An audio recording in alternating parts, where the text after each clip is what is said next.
Miss Universe 2018, and this is my life at home.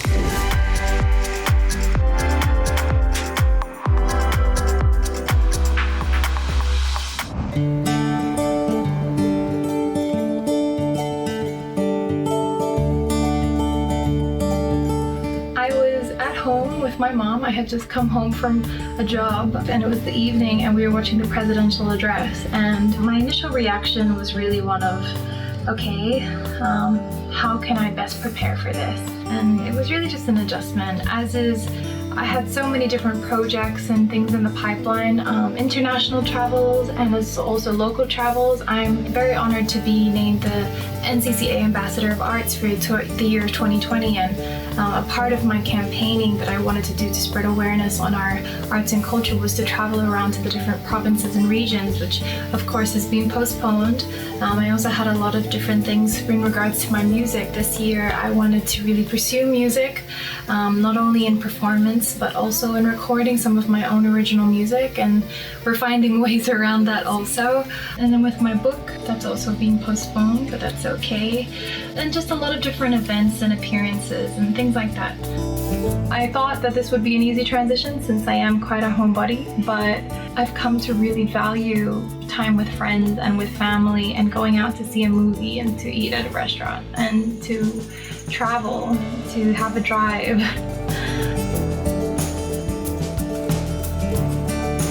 It's really just put a lot of different things into perspective, and also I've really tried to keep productive during this time, to do what I can with the resources that I have and really just use my platforms the best way that I can, and also continuing my advocacy work with calls to fundraisers, outreach programs, and also just trying to keep in touch with everyone, trying to share a little bit of positivity and just to let everyone know that I'm doing okay, and I hope everyone is too.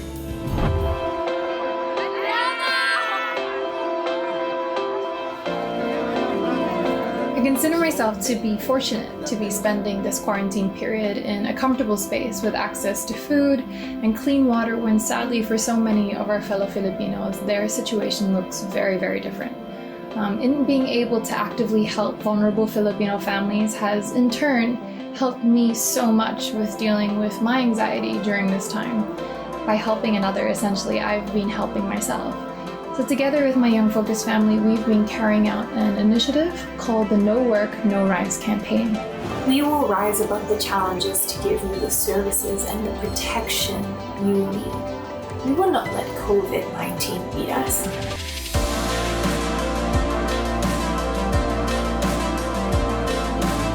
It's a fundraising initiative to raise funds to purchase and distribute bags of rice and other food supplies to families within the Smoky Mountain Tondo area. These families rely on their income from their day-to-day work, and during this time of quarantine, many of their sources of income have been cut off, and therefore they don't have funds to be able to provide for their families and put food on the table. To date, we've started at the beginning of the quarantine period in March, and since we've been able to distribute 65,000 kilograms of rice to over 6,000 families. And what we do, we replenish their supplies every 10 days. We're trying to aim for a sustainable program that will carry on to the end of the quarantine period. We've been very, very blessed that we've had a lot of donations coming in from not only just in the Philippines, but from other countries around the world. And we hope to continue to spread this generosity and kindness to the families who need it most at this time. As well as doing my best to support families who are experiencing hardship from their lack of work, I also created a tribute towards our selfless frontliners. During this time while we all look for ways to come together, what better way to connect than through the love of music? Dedicated to honor and salute all of our nation's frontliners as they go out and selflessly serve our nation. Maraming salamat. You inspire us all to follow in your footsteps in being heroes in our own way. Your family, along with yourselves, are always in our prayers. We're all in this together. Imagine all the dreamer.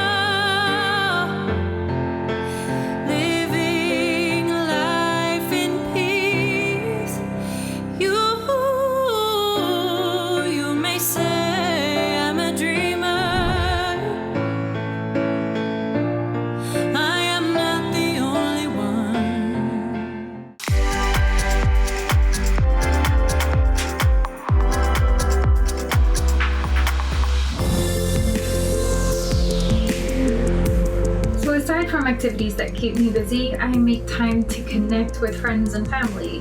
Because being away from my loved ones during this time has allowed me to really realize just how important they are to me. And even though I can't spend physical time with them, for now, there are many ways that I'm able to keep in touch with them. To schedule filming and get it all out of the way.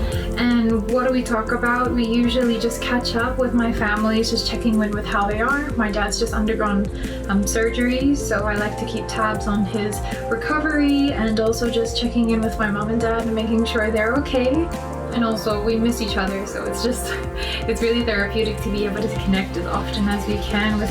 So when it comes to talking with my team, my friends, I talk to them every week.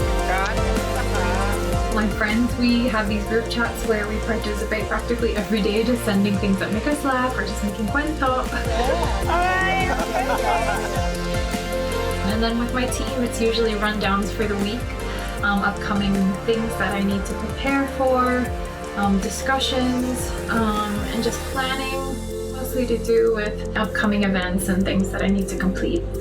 And it's really important to always keep in touch because, that's one of the most drastic contrasting aspects of this ECQ is that I'm separated from other people. And that's one thing that makes it really difficult. So to kind of counteract that, being able to keep into contact with people I love and also just be able to talk with people and also share how I'm feeling, because it's nice to feel that you're not alone in what you're going through. And so it's really helpful to be able to talk to people that I really care about and who matter to me.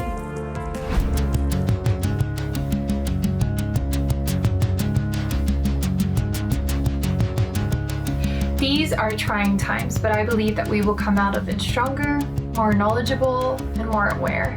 I've learned so much during this portion of time about myself. I've had to sit with my own thoughts, and in my own company, I've learned about how I deal with things, how I adapt, and also what I value. Before this ECQ, I would have happily said, you know what, I'm a homebody, I like to stay home, I really look forward to time that I can rest and be alone. But more than ever, I've really seen the value of human relationships. I've seen how that's the aspect of my work that I love the most, is interacting with people face to face, being able to speak and converse and impact in a positive way, but in person. And it's something that I'm really looking forward to continuing to do again.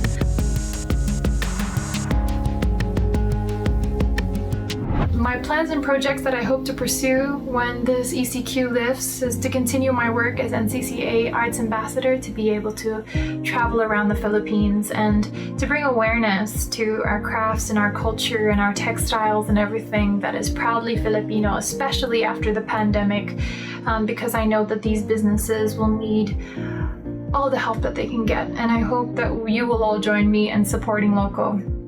I also hope to continue my work for my book and my music for different events, and also to continue my work as a spokesperson, working alongside causes I really believe in: Smile, Train, Young Focus, as an HIV/AIDS advocate, just to really be able to continue to contribute to the community.